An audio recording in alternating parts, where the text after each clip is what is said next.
Jessica was born in Kansas, did her college actually here in close to Chattanooga in Dayton, Tennessee at Bryan College, and then went back to medical school and did that in Kansas, Kansas City. Did a residency there, and then has been here for 2 years doing her vascular fellowship. She, to my knowledge, is headed back to Kansas in a few weeks to have a baby and start her career. So it's been a pleasure having her here for the past 2 years, and look forward to hearing her presentation this morning. All right, thank you, Dr. Strauss. Good morning, everyone. I've been trying to figure out a presentation that would be germane both to general and vascular surgery. My research since I've become a fellow has been in mesenteric occlusive disease, and last year Dr. Clark gave a very excellent presentation on that, so stole my thunder. So I had to rack my brain to think of something else to talk about.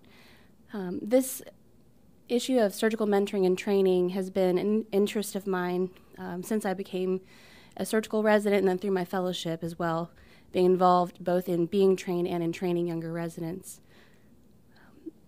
In my special interest in teaching and tutoring came from a long time ago, however. So when I was in college, I held a biology and chemistry lab for homeschooled students when I was in college, and I basically designed the curriculum for that and ran that. It's been really interesting trying to figure out how to communicate well and how to teach different personality types at the same time in a kind of a classroom setting. Additionally, between college and med school, I took a little bit of a break, took about 3 years, and I had a couple different businesses that I had started. I taught piano to mostly young children, taught drama, which was kind of my fun job that didn't really pay very much, and also I tutored math and science to upper-level high school students, which was probably my most challenging one, particularly because most of the students who came through were having some sort of problem and were not very good at science or math, which I tended to be fairly okay at, and trying to figure out a way to communicate what I knew in a way that they would understand and be able to excel at in a very short amount of time and pull them out from whatever terrible grades they were making was a challenge. My most notable success on that was a very nice young man who was a junior and failing physics when he came, and he ended up passing the class and ended up going on to engineering school. I can't say that all my students did that well. But in any case, I think that this is an important topic, particularly because, at least for me in my training early in residency and then in medical school as well, there's been very little formal education on how to be trainable and how to be mentorable, as well as how to mentor and train others. Which I think is probably something that could change, and I'm not sure what formal things there are here in Chattanooga. I feel like I've had good experiences here, both being trained and in training the junior residents. And I'll share some of my insights with you all.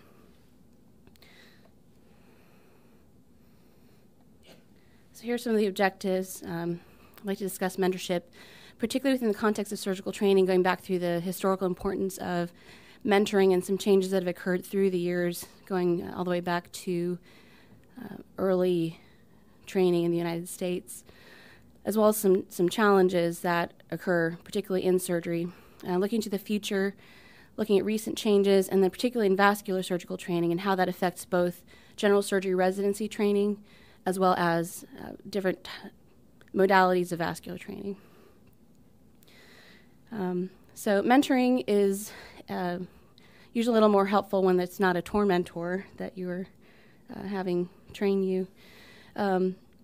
Basically, the main definition, that the best one that I have found, is a developer of talent, a teacher of skills and knowledge of the discipline, an assistant in defining goals, and one who shares social and professional values. I think those things are very important, particularly to an elite training program such as a surgical training program, even more so than in business and in other professions. Specifically to surgical training, in terms of medical students deciding to go into surgery, mentors have been reported to play a key role in that decision to develop critical thinking, which is extremely important, I think, particularly in surgery where, as opposed to medical specialties, you don't have the time to sit and look up information in the computer. You have to be able to think critically immediately at the patient's bedside for someone who's very sick, or at the operating room table. Additionally, mentored individuals in terms of academic medical pursuits are promoted earlier and are more likely to publish. They're more likely to follow initial career goals, and I think in part that is because they are trained by their mentor, hopefully, to set appropriate goals and to figure out how exactly to pursue those. And they tend to enjoy greater career satisfaction as they report. Going a little bit back through the history of surgical training, this has really fascinated me doing a little bit of research on this. In early America, the physician was a jack of all trades. They operated a little bit, they dispensed medications a little bit, and would tend to see patients in their homes. The first hospital in America was built in 1751 in Pennsylvania. And at that time, there was more of an apprenticeship type program where there would be a 1-to-1 or 1-to-2 situation. The attending physician would directly teach their student. This might make you grateful for even the operating rooms we have that have terrible lighting. Back in that time, you'd have an operating room like this where you'd operate at high noon with a skylight shining directly on the patient in suits with a bunch of people staring at you from above. This is a photo of actually what that looks like now, looking down from above.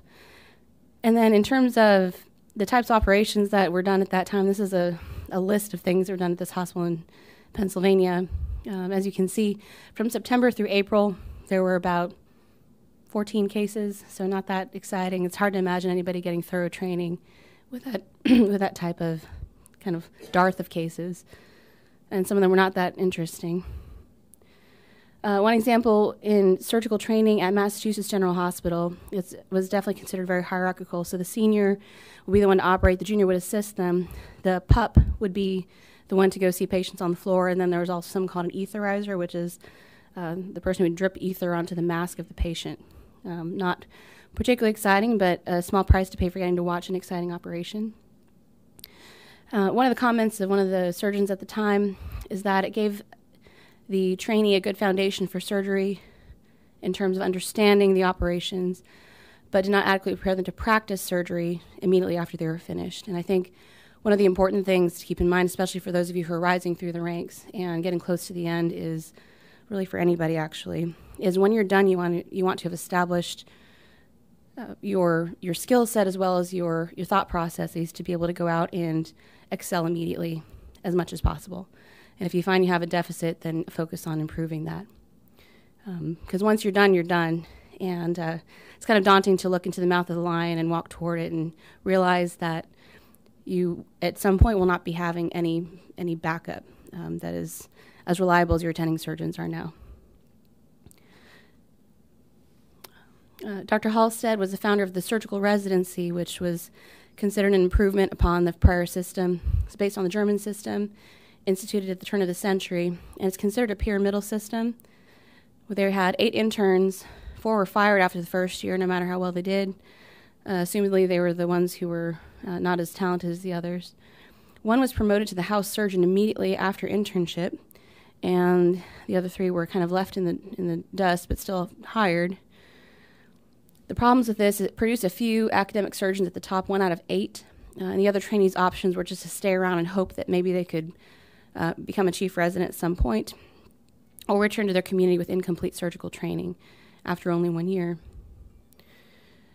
Dr. Churchill developed the rectangular residency idea, which was formed in 1937, where the goals were, instead of having 1 academic surgeon, a bunch of partially trained surgeons, and 4 who had been fired during their first year, they would graduate more fully qualified surgeons.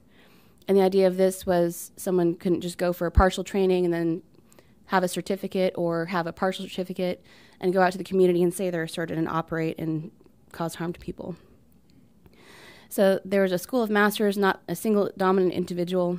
And then also, if a trainee had committed to an institution, he wanted to make sure he fulfilled the obligation to train that person, with the idea that he would have vetted them ahead of time and made sure that they would do well. So the principles of this were early training of interns, exposure to basic science, which had not been a priority prior to that, particularly. Flexibility and tailoring to individuals, make sure the instructors were qualified to be training them, and then graded responsibility where as you progress through the program, you have more and more responsibility to also train others as well as to operate, and then adequate oversight as you improve your surgical skills. One game changer was the case of Libby Zion. I think we're all pretty familiar with this. A young lady who in the 80s had been on some medications that were not adequately checked, and a senior resident kind of didn't really oversee the intern who admitted the patient, who then gave the patient medications that kind of conflicted with those, and the patient died. This death was thought to be due to resident fatigue, and I might point out this was not a surgical service. But in any case, after much review, an 80-hour work week was instituted, a limitation on the amount of hours that trainees could spend in the hospital. I think we all have varying thoughts on this. It's kind of probably a mixed bag, and I'll talk about that a little more as we go through the discussion. So specifically mentoring in surgery, there are several concepts in general in mentoring, and some of them apply and some don't. So I'll try to focus on the ones that are a little more salient to us here. So first of all, one-on-one mentoring is done kind of most akin to the apprenticeship model, and for surgeons, it tends to be a little more in a formal setting. So where I trained, we were each assigned a mentor. My first mentor was a trauma surgeon who I had worked with even as a student. He was excellent. And then there was a female vascular surgeon who, for some reason, I got put with, even though at that time I was not dedicated to vascular. And she was an admirable human being, an excellent surgeon. And I don't know that she influenced me toward vascular surgery other than just being really, really good at what she did, as well as the other vascular surgeons who were in my program. And pleasant to work with. All of them were, which was, I think, something that it did help. So one of the benefits of that was improved satisfaction. Trainees, they're more likely to publish, which was definitely true for me, particularly with the trauma surgeon that I'd worked with, and then better career advancement opportunities. And if it's formalized, you have a more standardized experience for trainees, although that's variable as well. There's also the reverse academic mentoring pyramid, where surgeons who are a little bit older and have kind of a lighter caseload mentor very new surgical graduates or trainees. I haven't seen a whole lot of this necessarily, but I can see a benefit of it. They have fewer clinical and research requirements and more experience. One example in my case would have been Dr. Joel Clements, who had retired from practice but tutored me in vascular lab, and that was incredibly helpful, particularly because he had a strong interest in it.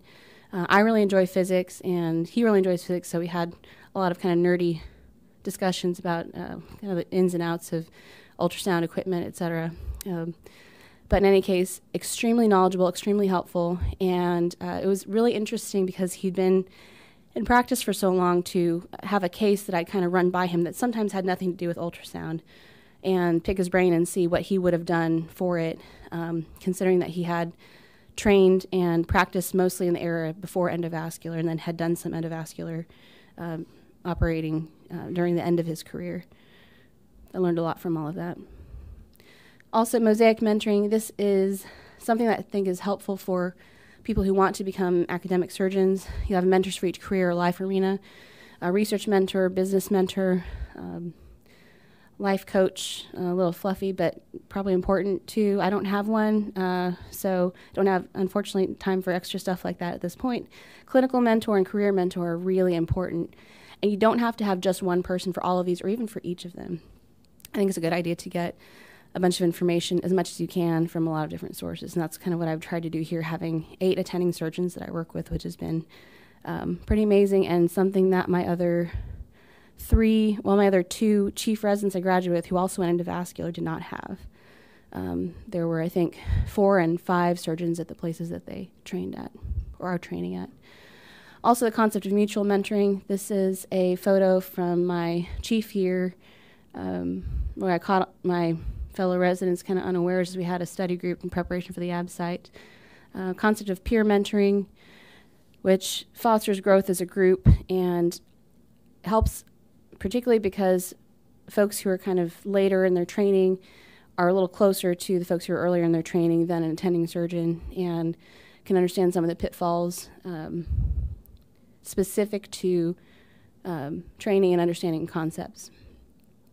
They have a little bit different perspective, having worked with those people maybe a little more closely in a little more informal way, how to help them, and may improve surgical skills as well. And this one is one that I really like, and every time that this has happened, it's been incredibly helpful. Scrub sink mentoring, which is not necessarily done at the scrub sink, but it's basically where an attending surgeon and the resident or fellow discuss a case that's coming up either immediately at the scrub sink or several days before.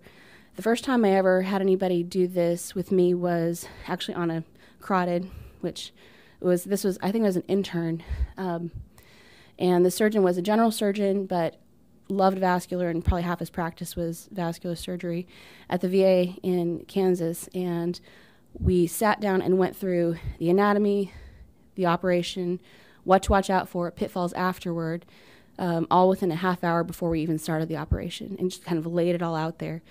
So we had that, and then did the operation, and then took care of the patient afterward. And I think I learned more about carotid surgery from that than I had learned in the entire month when I was a student on vascular and my prior experience on vascular as an intern. Even though I had studied for each of those in depth and watched, as an intern, the entire operation.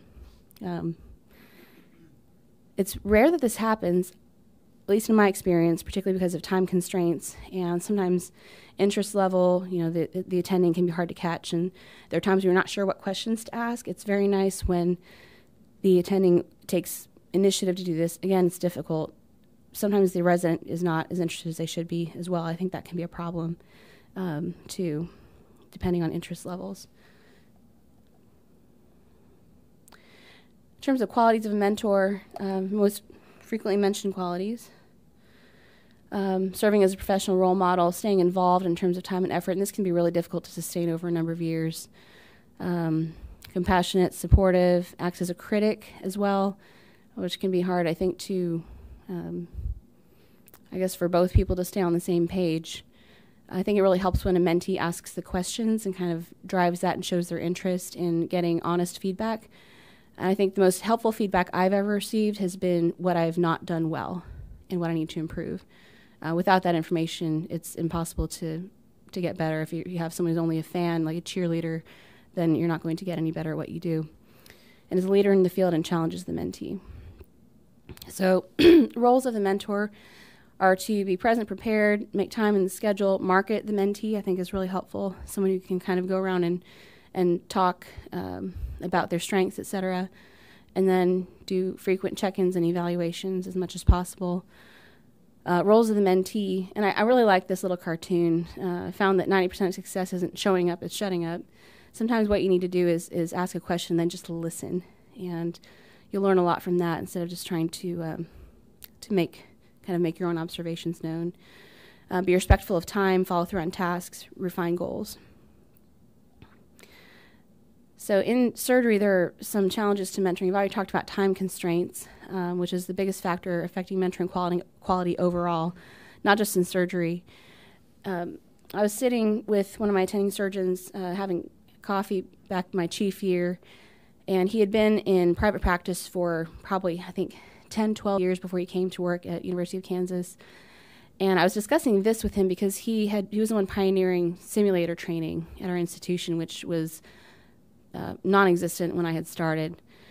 And his comment was, with the work hour restrictions, before the work hour restrictions, when he was in his training, he would spend basically the whole weekend at work, which sounds probably kind of terrible, but there'd be a lot of downtime where he would spend time with the senior surgeons and just shoot the breeze, learn a lot meanwhile. And those are things that don't necessarily happen when, at least where I trained, they were very, excuse me, very particular about keeping the work hours within the limits. So you would hit the ground running at 5:36, see your patients, be in the OR by 7:30, operate all day, and then get out of there as soon as you could.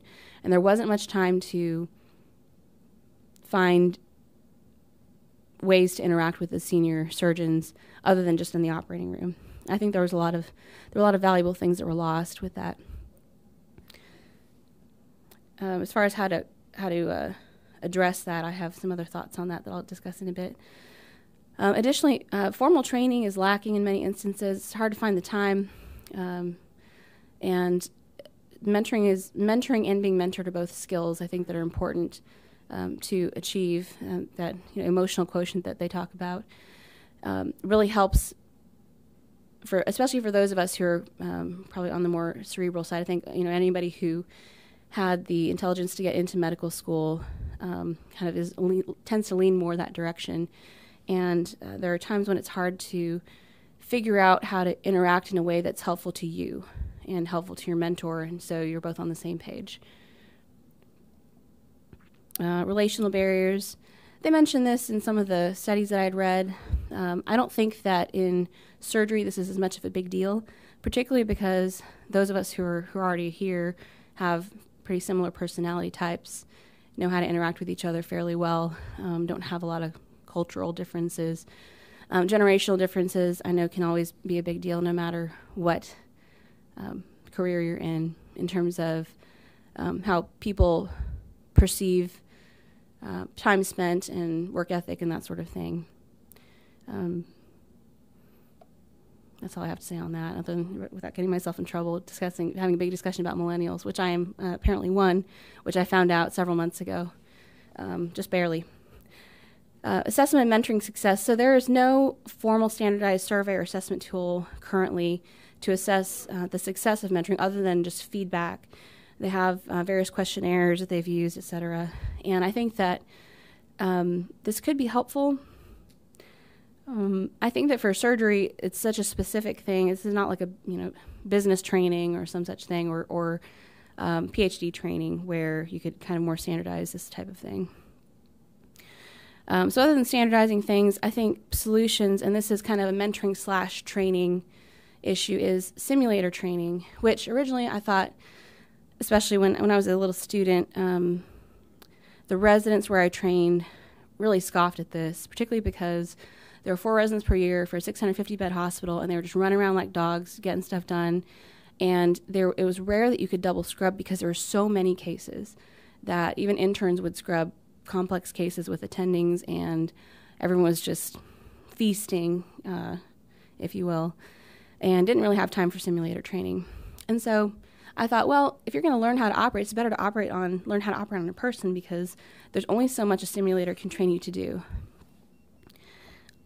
However, with a little more experience with simulators, I'm actually pretty sold on them, and I think there's a limit to how helpful they can be, but I think that in the initial phases of learning how to do a particular procedure, they're extremely helpful. There are a number of studies. I only picked a few because we could really spend all day on this. This first one that I looked at was in laparoscopic inguinal hernia repair, which I haven't done in a while now, but was fun and kind of miss it a little bit.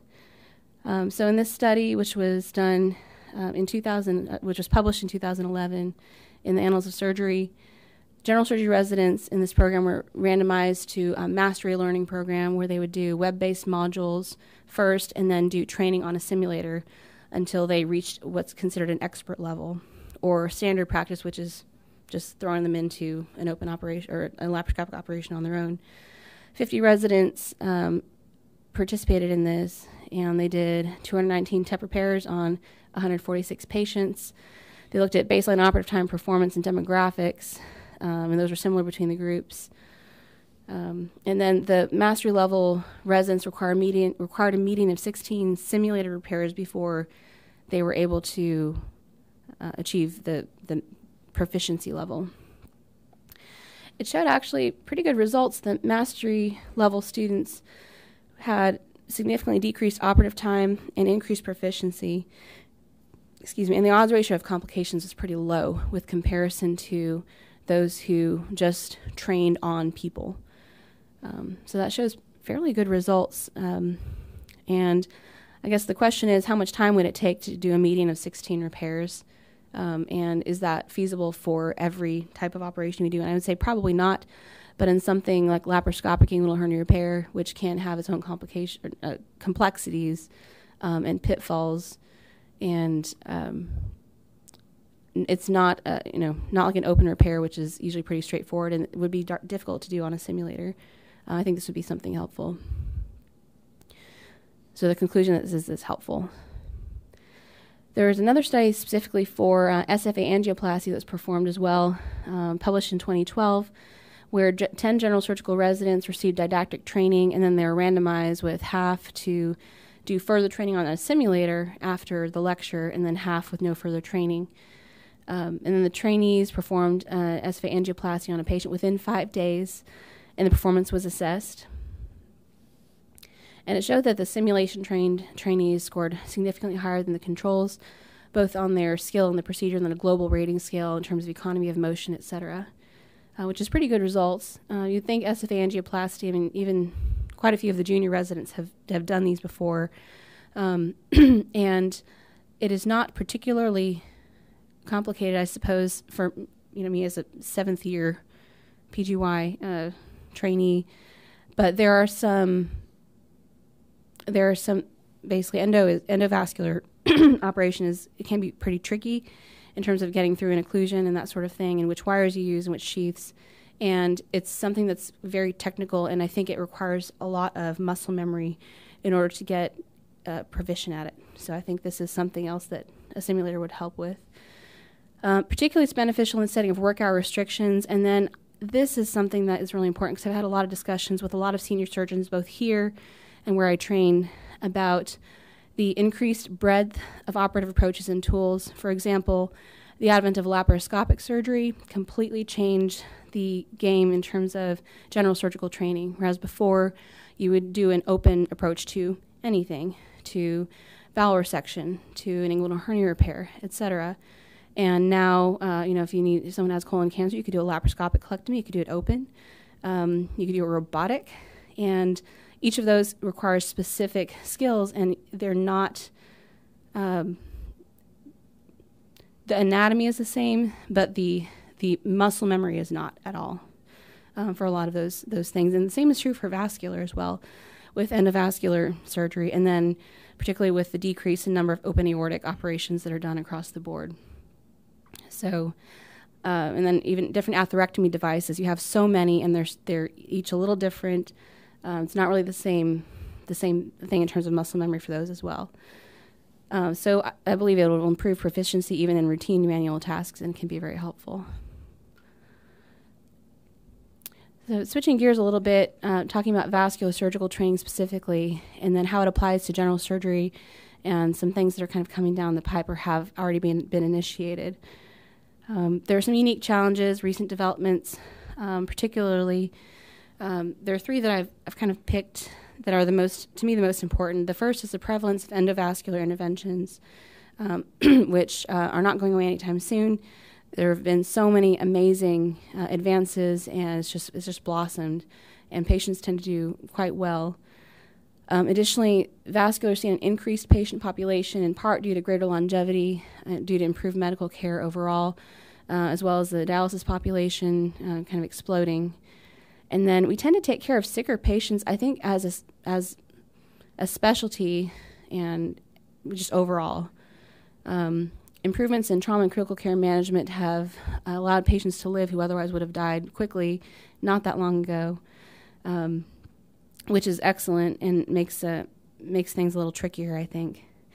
And then our patient population, I think this has not changed through the years, but has just become more notable as patients have kind of gotten older and more established in their ways, poor insight into their disease process. I've had a lot of patients ask me things like, can you make this dead toe grow back? To which I say no. We don't have any miracle cures for things yet. I mean, we can do a lot of amazing things, but we're not wizards. I try to say that in a nice way so they don't get too offended, and that I really wish their toe would grow back. I tell them that too. In any case, the longevity of tobacco use and uncontrolled diabetes tends to do a number on the arteries as well as on all other body systems, including the heart, etc. And we have a lot sicker patients that we have to take care of on a daily basis. So starting with endovascular surgery and how that's changed things, Juan Perotti was the pioneer of EVAR. He placed the first endovascular aortic stent in 1990, and things have never been the same since. EVAR is an amazing operation, and although I missed, where I trained, we did not have good endovascular support, so anything that came in emergent went to the OR and was open, and it was fantastic, especially as a junior resident. Even if I couldn't see anything, I'd go watch as much as I could and run for blood and watch people do chest compressions on the table on the patients who inevitably, die. There was one guy who came in the first night my mentor was on call ever as a new attending, and he was a truck driver. He was just driving across the country and had some belly pain, so he came to the hospital, and lo and behold, he had a ruptured AAA. Took him to the OR, and unfortunately, the gentleman died on the table, and I think part of that was there was not a systematized way of, and without casting too much blame, that I think the resuscitation was not appropriately performed as the patient was on the table, and so I had to go run for blood as I think it was second year or third year resident, which was not immediately available and should have been in the operating room immediately for that patient, that sort of thing. Which the patient, I think if the patient got an EVAR, they would have lived, but we didn't have the support for that at that time. So a question that I would like to ask is, how is open operative experience affected? It is well known that, this is a study in Journal of Vascular Surgery from 2012, it's well known that there has been a steep decline in open abdominal aortic aneurysm repair, which I think is just because EVAR is such an excellent operation. It's very low risk to the patient comparatively, compared to how sick they are. So preferable for sure. So the purpose of the study here was to figure out if there's a similar trend with open lower extremity revascularization as there has been with open aortic revascularization. And the answer, thankfully, is mostly no, although the study was done on trainees from 2000 to 2009 in fellowship. And open aortic cases, although they were decreased across the board, there was not a similar trend seen with FEMPOPs, which actually increased by 27%. Infrapopliteal bypasses were unchanged. There was an increase in common femoral endarterectomies, which they speculated was because of the increased use of EVARs with cut downs during that period of time. They at that time did not have the closure devices that were as effective as we have now, so percutaneous approaches were less common during those years. And then endovascular interventions overall, since this was kind of the era where it was springboarding to where it is now, increased by 317%. So their conclusion was that trainees were still getting adequate open experience as well as a huge flourishing of endovascular experience in their training. Another study out of American College of Surgeons in 2009 focused on vascular surgical specialization and how it affects general surgery trainees. Basically, I'll kind of highlight this here, the change in open abdominal aortic aneurysm repair and aortic bifemoral bypass decreased, you can see, between pre-endovascular and post-endovascular pretty significantly. These were actually the only two that were considered significant according to p-values. Carotids, lower extremity bypasses, and dialysis access creation were not significantly changed, with an increase in the number of attending surgeons performing these operations. And I think that probably the same is true here, at least from my experience. So kind of going back to the whole idea of simulator training and the effect on vascular surgery in particular, there was a PROSPECT trial which involved endovascular procedures. They had 3 different groups, one who did e-learning plus simulation, one that did e-learning alone, and one that was just left to their own devices, and then looked at how they did in real situations. So the trainees who completed it showed superior technical performance and then fewer supervisor takeovers, and all of us who are still in training know the sinking heart that comes when the attending surgeon has you hand over the instruments and you feel like a failure, and sometimes it's not your fault, but you still feel like a failure. And this simulation tended to decrease that, which I think is because of the muscle memory and the better understanding of the procedure, which is a big deal. You know, for example, if I I love having the residents do as much as I can. If they come in and they're not sure when to flush a sheath or when to push the wire or when not to do something, it's tough for me to let them continue, because I hate to have the person make the same mistake over and over again. There are those who are observant do a really nice job of seeing, watching, and then being able to repeat it afterward. And I think that's a really important thing. Simulation would decrease the need for that. The other side of things, and the sicker patients thing I'll skip, because there's not really a lot of change that's come with that from my perspective. But the increase in patient population really has affected a lot of different changes in vascular surgical training. A study out of the Journal of Vascular Surgery in 2009 did a population and workload analysis for vascular surgery specifically, and their discovery was due to the increase in an aging population, with the baby boomers kind of becoming, I guess, adding to our population of vasculopaths, in addition to kind of the lack of increase in the number of fellowship positions at least. They predicted that there would be a dearth of 330 surgeons, according to population, 399 surgeons, and this is over the entire country, by 2030, which is, I guess, probably in 2009 seemed pretty far away, but now seems awfully close, particularly when you consider how long it takes to train a vascular surgeon, either 7 or now 5 years. And I guess the concern is that there's going to be a huge shortage of vascular surgeons in respect to the population and what to do about it. So the response to this shortage, and this actually occurred a little bit before this study was published, but it had been under discussion for many years, was to continue the vascular fellowship training option, but also to begin integrated vascular residency programs, which were approved in 2006 by the ACGME. The first ones kind of cropped up in 2008. There were 4 spots and 112 applicants for those 4 spots, which is pretty amazing. So that amounts to about 30 people per spot who applied. And then by the time 2015 rolled around, when the study was done, there were 434 applicants for 56 spots. So there were many people who did not match in these positions. They showed over this span of time there was an increase in U.S. graduate applicants by 575%, and an increase in female applicants by 170%, which, being a female surgeon, sometimes I get bugged a little bit about, people making a big deal about girls being in surgery, because, in my opinion, it should be the most qualified person for the job to get the position. That's my opinion about that.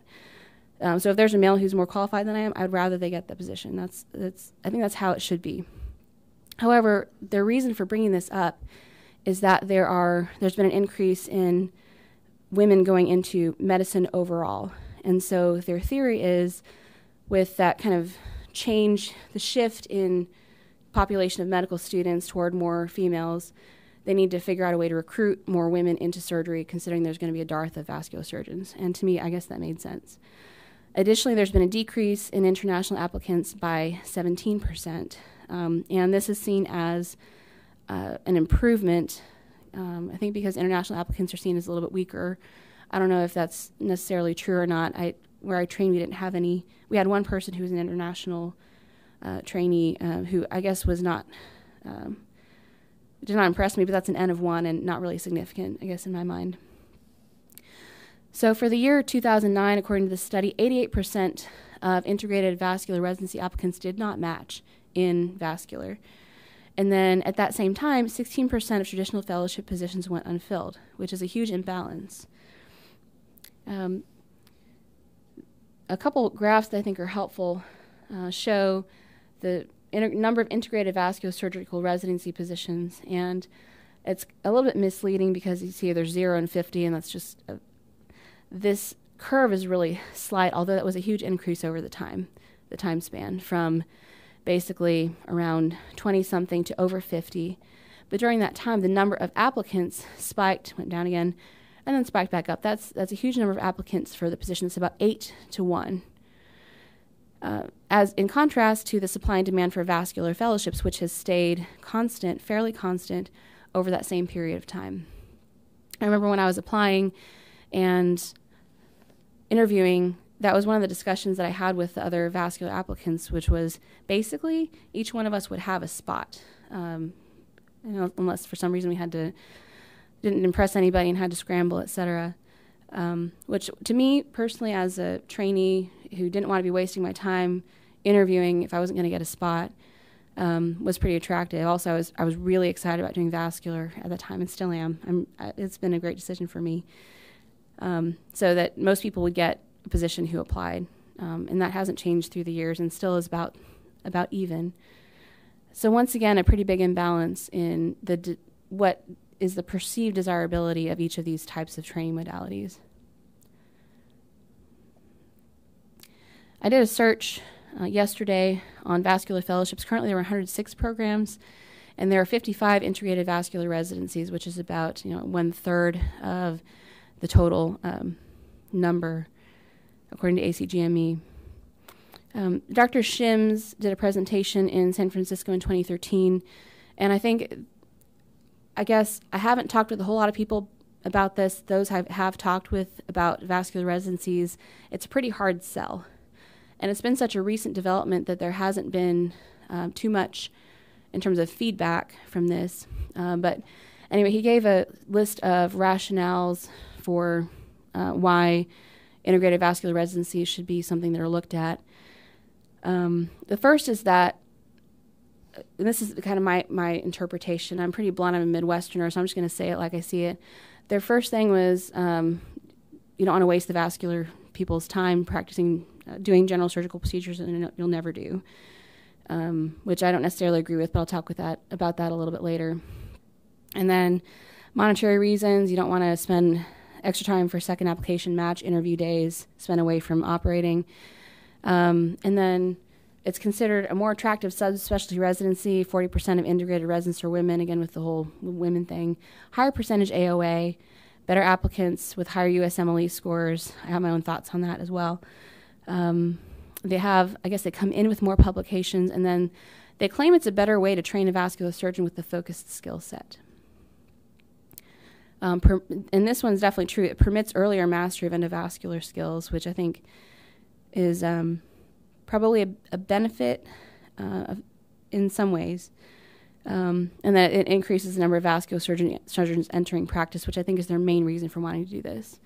Of course, these folks would only be vascular board certified, not general surgical certified. And there are different ways of going about this. One is 0+5, which is where the trainee enters understanding they're going just into vascular surgery. 4+2, where you do 4 years of general surgery and then 2 years of fellowship, where you don't do a chief year in general surgery. 3+3 is kind of similar along that same vein. And then what I'm doing is 5+2, where you can do both general and vascular surgery. This is an example taken from University of Florida. And you can see that the green is all vascular, and then blue is everything else. We'll kind of talk about this as well. And I will admit I'm biased because I did a general surgical residency and I'm now in fellowship, and I would love to believe I didn't waste my time in a really difficult, rigorous training program in general surgery only to not really have much benefit. However, in discussions with multiple people and thinking through my own training and how my hands move and economy of motion, that sort of thing, I think that there's a big benefit to doing general surgery training in advance. So, and the question in my mind is, how can you compare the final product, fellow versus resident?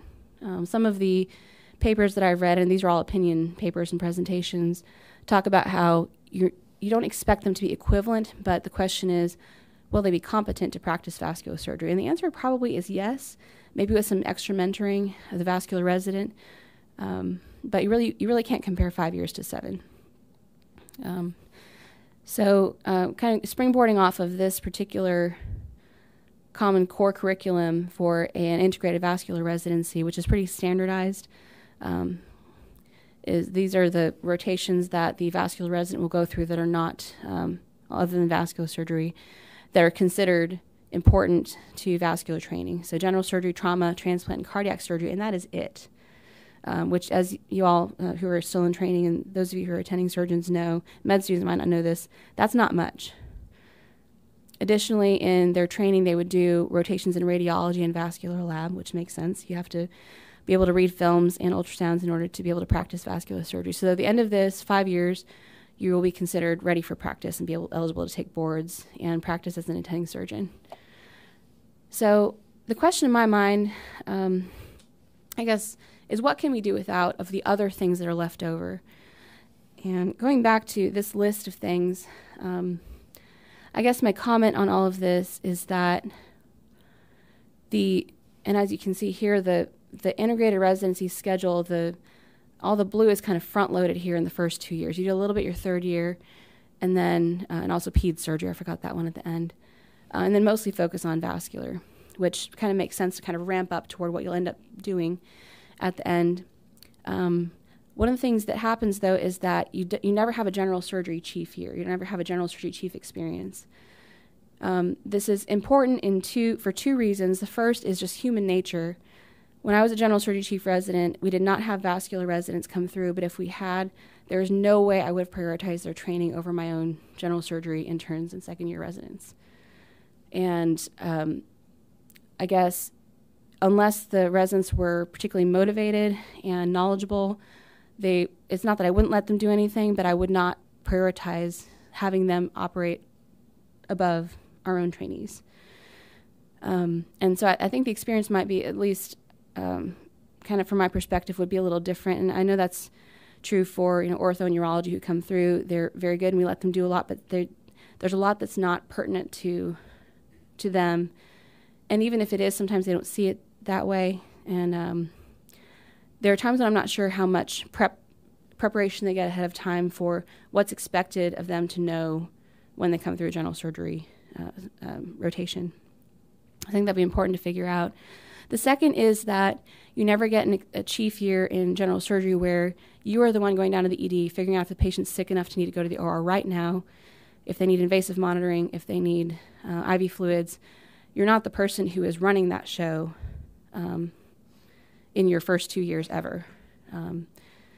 And just being able to get into a belly quickly without harming the bowel is a skill in its own. And they don't do that. And I think this is really important, especially because there are so many fewer open aortic cases now. You have to know what you're doing before you get in there. At least the very minimum is getting into the abdomen. So I think that probably, and again, I don't have any, this is my own opinion, not a randomized controlled trial or even any sort of evidence-based anything, is that a vascular resident would not have the same comfort level as a fully trained vascular fellow, or even a beginning vascular fellow in getting into an abdomen, or some other important things to know in terms of open approaches. So looking at the other things that are left out of a vascular residency within the general surgery core curriculum, I kind of thought through, and I listed these in somewhat alphabetical order.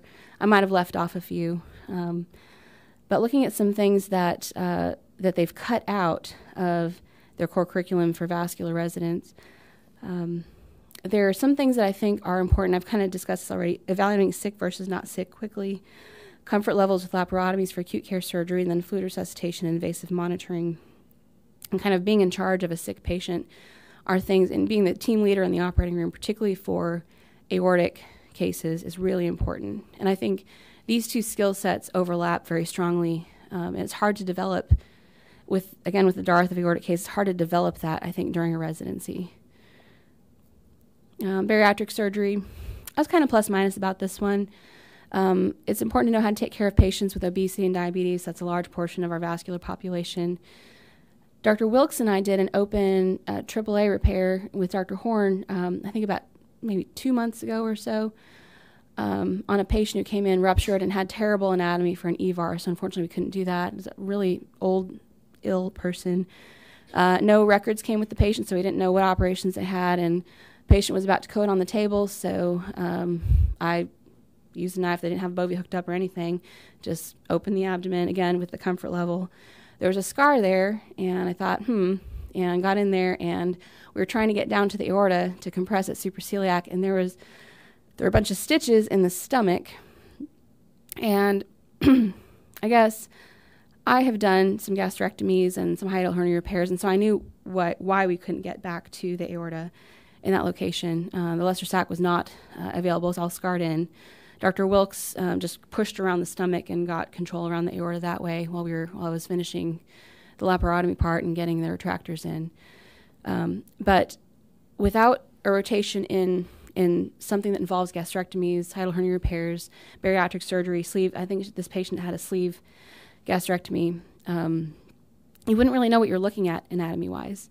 And I think that would be really important. And again, this is maybe one isolated case, but I think that sometimes is what makes the difference between being adequate and being excellent at what you do, I guess.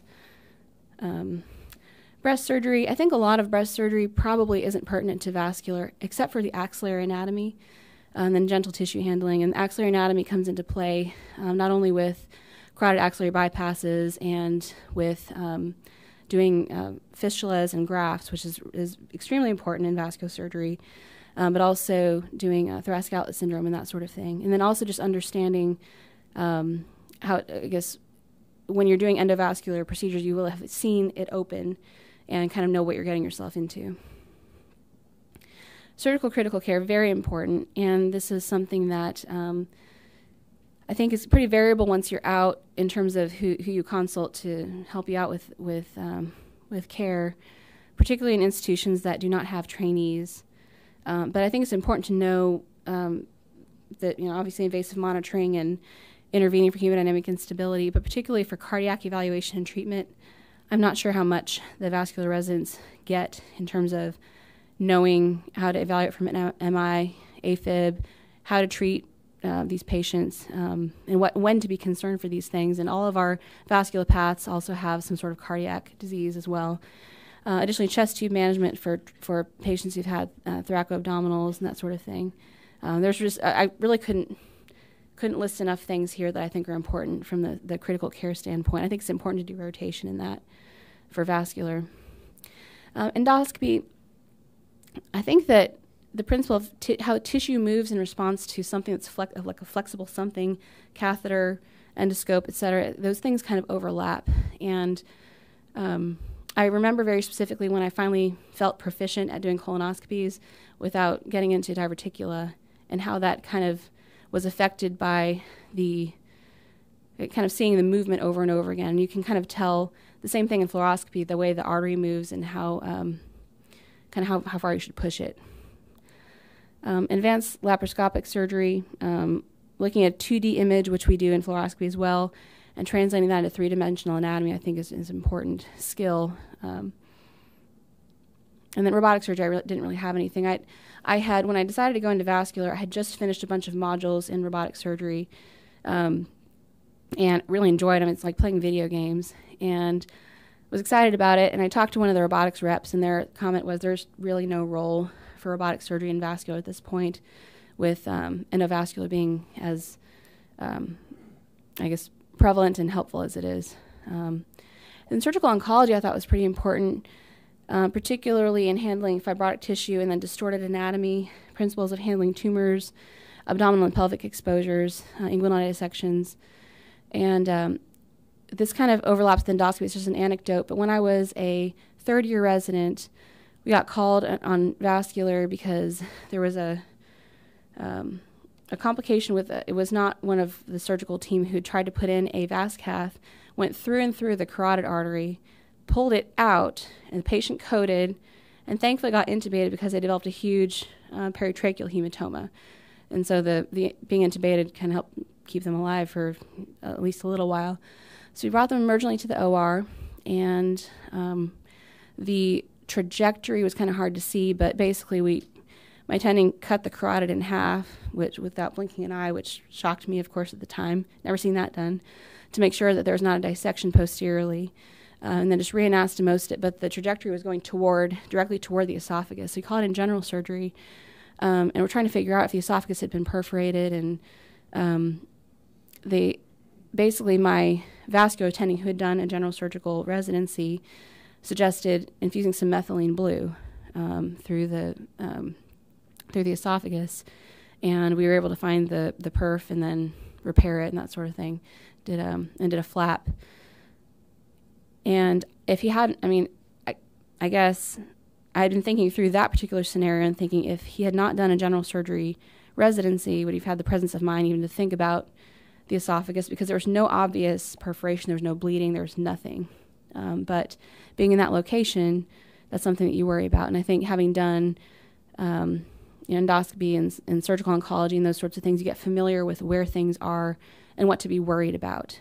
I think that's a hugely important principle.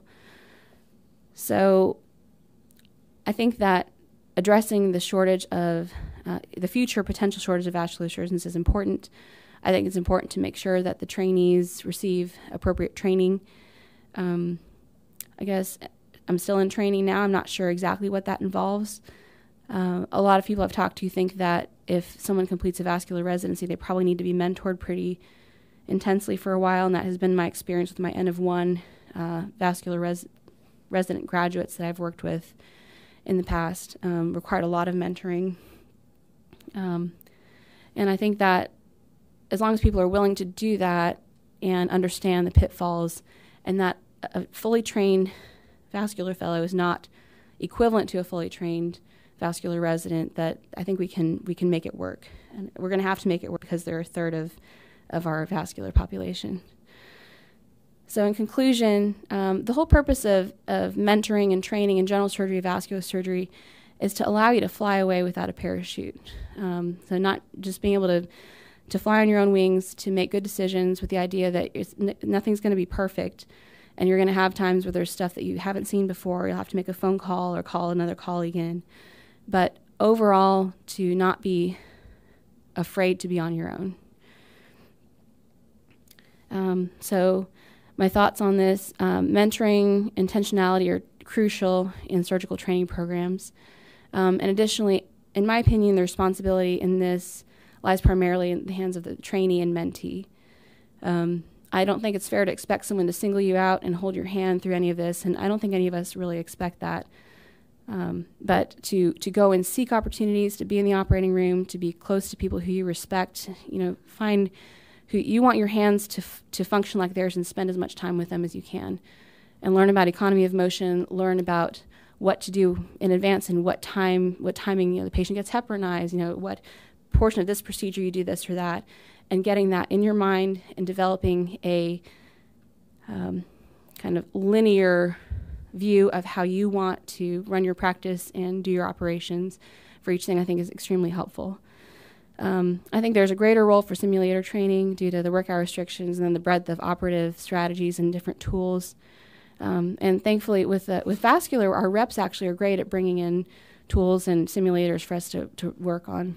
And then also considering the strengths and weaknesses of different training pathways in vascular surgery and just being prepared for what to expect from people who graduate from each of those different pathways, I think will be really important. So here are my references. And I'd like to say thank you to everyone who attended and for allowing me to share these things with you today. I'm happy to take any questions.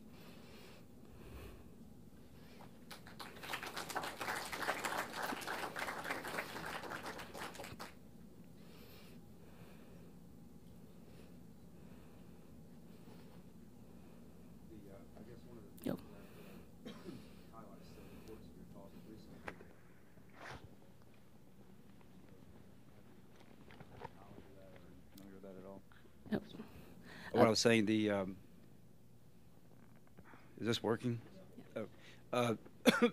I would recently noticed the SVS has again developed a mentoring program for vascular surgeons that are just coming out of training. I guess to me that highlights the importance of mentoring and gives you a part of the training that you may not have received during your formal training, to at least mentor you for the first couple of years. Again, some of that's from the certain programs not having the available cases to do and to not being able to get a good open experience. So that might be something you want to look into and at least become familiar with, or become a mentor yourself. Right. That's a good idea. I think that that's something that they're trying to do to address, as you said, kind of the dearth of open cases, and kind of talking through those things for new graduates. So, Dr. Giles? So that was a great talk, and obviously very, very useful for us as a general surgery residency as well. But it's interesting that Dr. Burns is actually in Chicago right now, having meetings about the future of general surgery and training, and trying to decide exactly what the next step in the process is, and talking about robotic surgery and laparoscopic surgery and open surgery and what the right mix of all that is very difficult now, because we have so many different tools out. There's open surgery, there's endovascular surgery, and if you can do it open, is it okay not to be able to do it endovascular? If you can do it robotically, is it okay not to be able to do it laparoscopically? And those are all questions that I'm not sure anybody has the right answer to at this point. But do you know, or have you seen anything about, you talk a lot about whether or not it was better to do a general surgery residency and then go into vascular versus going into an integrated program. Are there any studies that looked at comparing the two groups of people and really seeing if that matters? Right. I think we all would agree that what you're saying is true. If you could take the last 3 years of general surgery residency and have that and a vascular fellowship, then obviously it'd be great. But as you said, your first 3 years are much different than your last 3 years or 2 years or whatever it might be. Right.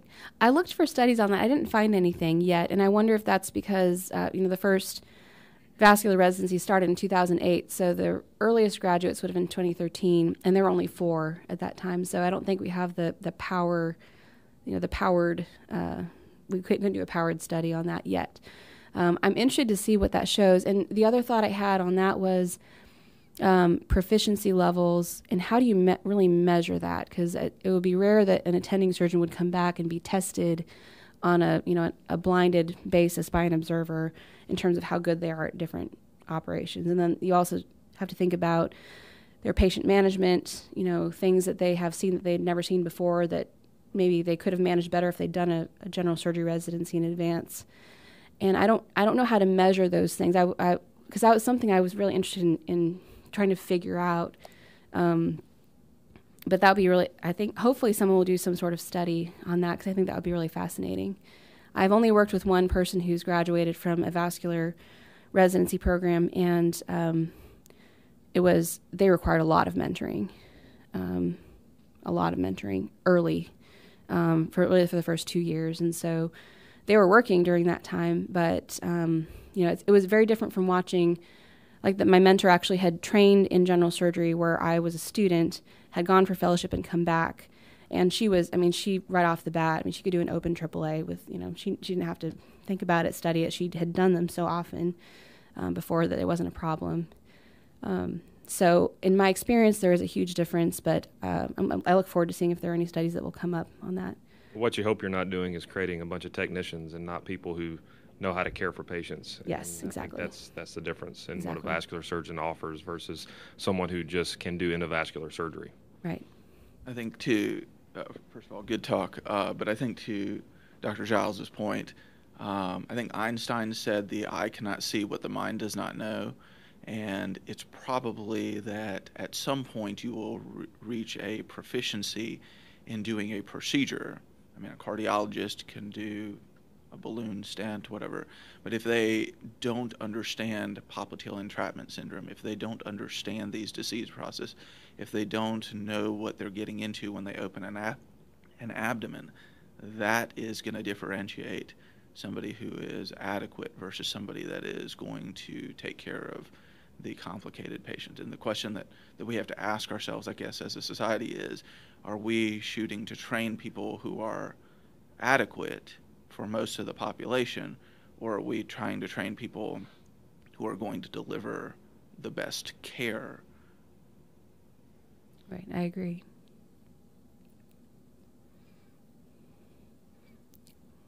All right, thank you.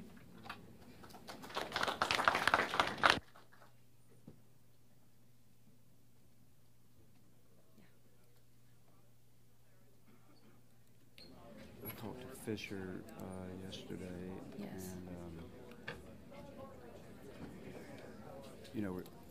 I guess to follow up